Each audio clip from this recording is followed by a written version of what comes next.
Haya, ndugu wapenzi, ninawasalimu katika jina la Yesu Kristo. Neema na amani zitokazo kwa Mungu Baba na kwa Bwana wetu Yesu Kristo ziwe pamoja nanyi. Natumaini sisi wote tuko salama. Napenda siku zote kujitambulisha kwa majina yafuatayo: Saidi Sango Jean Baptiste. Mimi ninaishi Bujumbura, Burundi. Hapo ndipo makao yangu ninaishi mimi, na kidogo mimi ni mhubiri. Ninajaribu kufanya utafiti ndani ya maandiko matakatifu na kufundisha kile ambacho nimeelewa kutokana na kile ambacho Roho wa Mungu anahitaji nielewe. Ndugu zangu, baadhi ya watu wengi kweli wanakuwa wanaenda makanisani tu, lakini kuna kitu ambacho wanakuwa wajui katika maandiko kwa sababu ya kutokujitafutia wenyewe. Biblia inasema hivi katika kitabu cha Isaya sura 34 na mstari wa 16, inasema, tafuteni katika vitabu vya Mungu mkasome. Kutafuta katika kitabu cha Mungu na kusoma itamfanya mtu asiangamie kwa kukosa maarifa. Maana Mungu anasema katika kitabu cha Hosea sura 4 na mstari wa 6, inasema hivi: watu wangu wanaangamia kwa kukosa maarifa. Kwa kuwa wewe umeyakataa maarifa, mimi nami nitakukataa wewe, usiwe kuhani kwangu mimi. Kwa kuwa umesahau sheria ya Mungu wako, mimi nami nitawasahau watoto wako. Sasa kinachotuhusu hapa sana ni watu wangu wanaangamia kwa kukosa maarifa. Mungu anasema ya kwamba kuna maarifa ambayo watu wake wanaikosa na kisha wanaangamia. Sasa unaposoma kitabu, unapotafuta katika kitabu cha Mungu ukasome, ni kuepukana kwa kuangamia kwa kukosa maarifa. Maana Biblia inasema katika kitabu cha Waefeso sura 6 mstari wa 17, inasema neno la Mungu inasema hivi: tena pokeeni shapeo ya wokovu na upanga wa Roho ambao ni neno la Mungu. Kwa hiyo kama kuna wokovu na kama kuna panga, maana ukisikia upanga unaweza ukakata, sawa. Sasa kila ambacho kinachotuongoza, kutuletea wokovu ni neno la Mungu. Na neno la Mungu kulingana na Isaya sura 34 na mstari wa 16, anasema ni kitabu cha Bwana. Sasa kitabu cha Bwana ni Biblia. Kwa hiyo ili tusiangamie, ni lazima tutafute maarifa katika kitabu hichi ambacho ni cha Mungu, na ndicho kitatuletea wokovu, sawa. Basi leo nilitaka kidogo nigusie kuhusu salamu. Unakutana baadhi ya watu wengi kwa kutokusoma maandiko, wanaweza wakakutanana kama vile Mkristo akakutanana na mwenzake Mkristo pembeni, kisha akamsalimia Bwana Yesu asifiwe, Bwana Yesu asifiwe. Inakuwa kidogo ni kuchanganya vitu. Kama kuna salamu, mfano Waislamu wanasalimiana, wanasema salamu ya Mwenyezi Mungu inaitwa assalamu alaikum wa rahmatullahi wa barakatuh, na napoitikia mwenzake anaitikia wa alaikum salam wa rahmatullahi taala wa barakatuh. Kwa hiyo wanaita hiyo ni salamu ya Mwenyezi Mungu. Lakini ukishasoma maandiko, salamu hiyo wanaosalimiana hao walikuwa ni salamu ambayo sisi tumeifunzwa tokea Yesu, ikaja ikaandikwa Qur'an na ikabadilishwa ikatiliwa mkiarabu, wakati ilikuwa iko mkiebrania, wakaibadilisha kisha wakasema hii ni salamu yetu sisi Waislamu.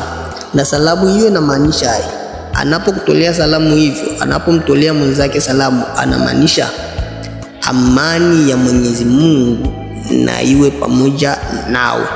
Na yeye anapoitikia anaitikia amani hiyo ya Mwenyezi Mungu iwe na kwako pia. Sawa. Sasa sisi wa Kristo ambao salamu hii sisi tumefundishwa na Yesu Biblia, tunaiacha, tunakuwa tunasema Bwana Yesu asifiwe. Bwana Yesu asifiwe, ndugu zangu, si salamu, ni kumsifu Mungu. Ni neno natumika kwa kumsifu Yesu.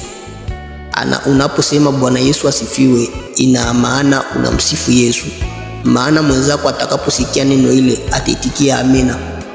Amena inamaanisha iwe hivyo kabisa. Yesu maana yake asifiwe, lakini haujamsalimia. Sasa kwa ujanja wa ndugu zetu wameichukua ile salamu yetu wakaipeleka, wakawa wanaitumikisha yao, kisha wakaita salamu ya Mungu. Ila sisi salamu hiyo tumeifunzwa na Yesu. Kwa hiyo nahitaji kidogo tuifafanue katika maandiko. Tutasoma kitabu cha Luka mtakatifu sura 24 na mstari wake wa 36. Tunaanzia hapo 36. Inasema hivi: na walipokuwa katika kusema habari hiyo, yeye mwenyewe alisimama katikati yao akawaambia, amani iwe kwenu. Yesu amewatokea wanafunzi wake pale walipokuwa wakijificha fasi. Wakati aliwatokea akasimama katikati yao, Biblia inasema aliwaambia, amani iwe kwenu. Ni salamu amewasalimia, amewaambia amani iwe kwenu. Kwa hiyo kitu cha kwanza unapokutana na mtu ni lazima umsalimie, na ukishamsalimia umsalimie amani iwe kwako. Kama ni wengi unasema amani iwe kwenu. Aliwakuta ni baadhi ya wengi akawasalimia, akawaambia amani iwe kwenu. Sawa. Tofauti na vile gisi Muislamu anaweza kumtakia mwenzake Mkiarabu asalamu alaykum wa rahmatullahi wa barakatuh, inamaanisha amani ya Mwenyezi Mungu iwe nani. Sasa mitume wote waliokuja nyuma walizidi na kuendelea kuwasalimia watu kwa kuwatakia amani.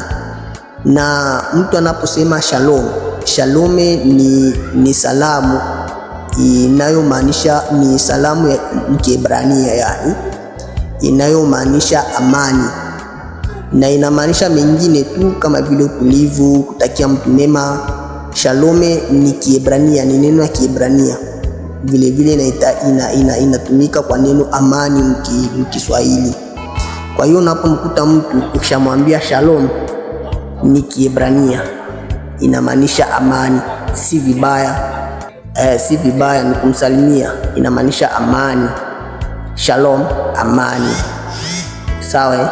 Yesu alipowatokea wanafunzi wake aliwaambia amani iwe kwenu. Kwa hiyo ukishamtakia mwenzako shalom, ni kumwambia amani iwe kwako, uwe na amani. Ile ni salamu kabisa tosha ambayo Yesu aliwafundisha wanafunzi. Ndio maana ukishakuta sasa katika vitabu vingine vyote vya Paulo, vitabu vya nyaraka vyote vya Paulo, alikuwa akiwaandikia watu neno hiyo ya amani. Hata katika kwa kuanza kuandika na kwa kumalizia, unaona Waislamu wanakuwa ni wajanja sana. Anaweza akaja kunyumba na akawasalimia watu ambao wanakuta pale, akawaambia asalamu alaykum wa rahmatullahi wa barakatuh, na vile vile wakati anataka toka aende vile vile anawaachia tena salamu, asalamu alaykum wa rahmatullahi wa barakatuh, kisha anaenda. Unaona kitu hiki ni kitu ambacho wamekopi kwetu sisi. Ndio maana unakuta Paulo katika manyaraka zake, mfano tusome kitabu cha Wagalatia hapa tu mwanzo kabisa, wakati ambapo ameanza kuandika kitabu kwa Wagalatia, Paulo aliwatakia watu neema na amani ya Mungu. Inasema hivi, tuanzie sura 2, inasema hivi: na ndugu wote walio pamoja nami kwa makanisa ya Galatia, neema na iwe kwenu na amani zitokazo kwa Mungu Baba na kwa Bwana wetu Yesu Kristo. Sura 1 mstari wa 2. Angali kabisa anaanza. Ukitizama na mwisho kabisa, mwisho wa nyaraka hii wa Galatia, sura 6 na mstari wa 18. ni mwisho kabisa, mwisho anafunga kabisa, anafunga yani anafunga kweli. Anasema hivi, anawatakia tena watu amani. Anasema hivi, ndugu zangu, neema ya Bwana wetu Yesu Kristo na iwe pamoja na roho zenu. Amina. Sasa kitu hiki sisi ndio tumefunzwa kwa Yesu. Kile ambacho mitume walisikia na wakakiona, walikuja wakatufundisha sisi. Ndio Yohana anasema kitabu cha waraka wa kwanza wa Yohana sura 1 inasema hivi, hilo tuliloliona na kulisikia twawahubiri na ninyi, ili nanyi pia mupate kushirikiana nasi, na ushirika wetu ni pamoja na Baba na pamoja na mwana wake Yesu Kristo. Sawa Yohana, sawa Yohana sasa nasema kile ambacho walisikia na kile walituona wanatuambia achu na sisi. Sawa, kwa hiyo walisikia Yesu akisema amani iwe kwenu. Ina maana kile ambacho walisikia waliendelea na kuendelea. Ndio maana ukishangalia hata nyaraka zingine zote za kina Petro, kina Yakobo, ukiangalia manyaraka hata hizi ya Yohana, manyaraka zingine zote zilioandikiwa ndani ya Biblia, walikuwa wakiwatakia watu amani na neema ya Mungu. Ile ni salamu tosha ambayo inamtuliza Mkristo. Ni salamu inayoleta utulivu. Unamtakia mtu amani ya Mungu. Sasa hawa watu wanapofika kwa mtu, hawa ndugu zetu Waislamu wanapofika kwa mtu wanamtakia amani ya Mungu, wakaisema mkiarabu. Sawa, na anapotoka kwa mtu anamwachia vile vile amani ya Mungu na anaenda. Sasa ukiatazama kitendo hicho walichokifunzwa ni sisi wa Kristo, maana kiko ndani ya Biblia na tumefundishwa sisi. Sasa sisi hatukitumii vile jinsi pasavyo. Ndio maana Biblia inasema watu wangu wanaangamia kwa kukosa maarifa. Hosea anasema sura 4 na mstari wa 6, watu wangu wanaangamia kwa kukosa maarifa. Ni kwa sababu ya kutokusoma kitabu cha Bwana ili waelewe kitu ambacho kimeandikiwa ndani. Tunasikia tu, tunaenda makanisani, wengine wanaenda kwa kucheza tu, wengine wanaenda sababu hakuna kazi hiyo siku, lakini kuna kitu ambacho wanakosa kujua. Biblia inasema hivi, kitabu cha Wakolosai 3:16, Biblia inasema hivi, neno la Kristo na liwe kwa wingi ndani yenu, mkiyatafakari mchana na usiku. Sasa usiposoma kitabu cha Mungu, usiposoma Biblia, ndugu zangu, utatafakari nini? Maana kitu ambacho Biblia inatuambia mkitabu cha Wakolosai 3:16 ni neno la Kristo likiwa ndani yenu, mtayatafakari. Ndugu zangu, tusome Biblia, tusipeperushwe na mafundisho zisizokuwa za maana. Kwa hiyo inatubidi tukue tunajikaza kumsalimia mtu shalom, kumsalimia mtu amani ya Mungu iwe nawe, neema na amani ya Mungu iwe nawe. Ni salamu tosha.